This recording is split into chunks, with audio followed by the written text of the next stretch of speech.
ইমান মাপার কিছু থার্মোমিটার আছে, ব্যারোমিটার আছে। আপনি নামাজ পড়েন, ইমানের লক্ষণ, কোনো সন্দেহ নেই। রোজা রাখেন, ইমানের লক্ষণ। পকেটের টাকা মানুষদেরকে দেন, ইমানের লক্ষণ।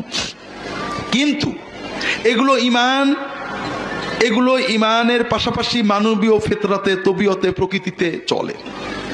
কিন্তু কষ্ট করে, নিজেকে কন্ট্রোল করে, মানুষের জুলুম সহ্য করে, মানুষের সাথে ভালো ব্যবহার করা, প্রতিবেশীর অত্যাচার সহ্য করা, প্রতিবেশীকে কষ্ট না দেওয়া, এটা হলো আপনার প্রকৃত ইমানের পরিচয়। কথা বোঝেননি? কোনটা বেশি কষ্ট? নামাজ পড়া বেশি কষ্ট না প্রতিবেশীর অত্যাচার সহ্য করা কষ্ট? হ্যাঁ, বুঝেননি? প্রতিবেশীর অত্যাচার সহ্য করা কষ্ট।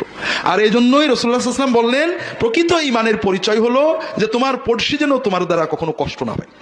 প্রতিবেশীদের প্রতি আমাদের দুটো দায়িত্ব, একটা হলো তাকে কষ্ট না দেওয়া, আর একটা হলো তার দেওয়া কষ্ট সহ্য করা। অনেক হাদিসের ব্যাপারে আছে, আমি বিস্তারিত বলবো না। মেয়েদের একটা হাদিস শুধু বলবো। আল্লাহ রাসূল সাল্লাল্লাহু আলাইহি ওয়াসাল্লাম বলছেন, হে মুমিন মেয়েরা,